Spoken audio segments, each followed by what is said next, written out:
তাহলে 17ই জানুয়ারি কলকাতাতে মুক্তি পেয়েছে মধুমিতা সরকার এবং সোহম অভিনীত ফেলুবংশী চলচ্চিত্রটি। যদিও চলচ্চিত্রটিতে অবশ্য আরও অভিনয় করতে দেখা যায় ঢাকা ইন্ডাস্ট্রির তারকা পরীমণিকে। ঠিক এজন্যই বলাই বাহুল্য যে চলচ্চিত্রের পর দ্যাট দ্য ফার্স্ট টাইম 3 তারকাকে দেখা যায়, যার প্রেক্ষাপটে অবশ্য অনেকেই মনে করেছিলেন চলচ্চিত্রটি মুক্তির পর বক্স অফিসে রাজত্ব করবে। কিন্তু দুঃখের বিষয় এই যে চলচ্চিত্রটি বর্তমানে বক্স অফিসে সে পরিমাণ অর্থ ইনকাম করতে পারেনি, কেননা চলচ্চিত্রটি মুক্তি পেয়েছে অলরেডি 3 দিন হয়েছে, যার মধ্যে অবশ্য চলচ্চিত্রটি প্রথম দিনে 2 লক্ষ রুপি ইনকাম করে। তাই তো ধারণা করা যায় যে চলচ্চিত্রটি বক্স অফিসে হয়তো দাপিয়ে বেড়াতে পারবে না, কেননা চলচ্চিত্রটি বক্স অফিসে দাপিয়ে বেড়ানোর জন্য অবশ্য প্রথম দিনে চলচ্চিত্রের ওপেনিংটা আরও ভালো হওয়ার দরকার ছিল। কিন্তু যেহেতু চলচ্চিত্রের প্রথম দিনের ওপেনিংটা তেমন ভালো হয়নি, তাই তো ধারণা করা যাচ্ছে সোহম তার কেরিয়ার আরেকটা ফলপ চলচ্চিত্র উপহার দিবেন তার ভক্তদের। যদিও বর্তমানে চলচ্চিত্র নির্মাতারা বন্ধের দিনের জন্য অপেক্ষাতে, সেই দিন হয়তো সোহমের ভক্তরা চলচ্চিত্রটি দেখার জন্য সিনেমা হলে যাবে।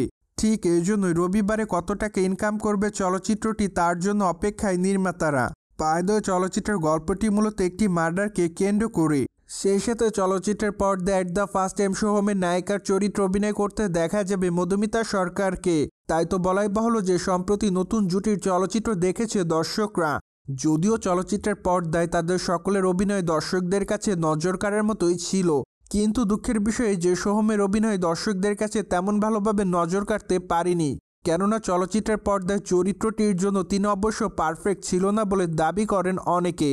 তাই তো অবশ্য চলচ্চিত্রটি বক্স অফিস থেকে মুখ থুবড়ে পড়ে বলে দাবি করেন অনেকে।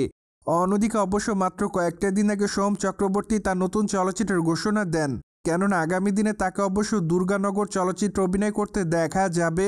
চলচ্চিত্রটিতে অবশ্য তার বিপরীতে অভিনয় করতে দেখা যাবে শ্রাবন্তীকে। তাই তো বলাই বাহুল্য যে আবারও দীর্ঘদিন পর এই 2 তারকাকে চলচ্চিত্রের পর্দায় একসঙ্গে দেখা যাবে। ঠিক এজন্য আপাতত তাদের এই চলচ্চিত্রটির জন্য অপেক্ষায় তাদের ভক্তরা।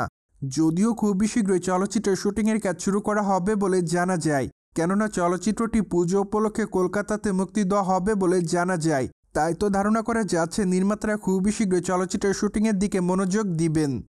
সোভিয়ার্স জেনে তো নিলেন ফেলুবংশী চলচ্চিত্রটি প্রথম দিনে কত টাকা ইনকাম করেছে। ফলে বিষয়টি নিয়ে আপনাদের কোনো মতামত থাকলে কমেন্ট বক্সে জানাতে ভুলবেন না। Subscribe our channel for more update.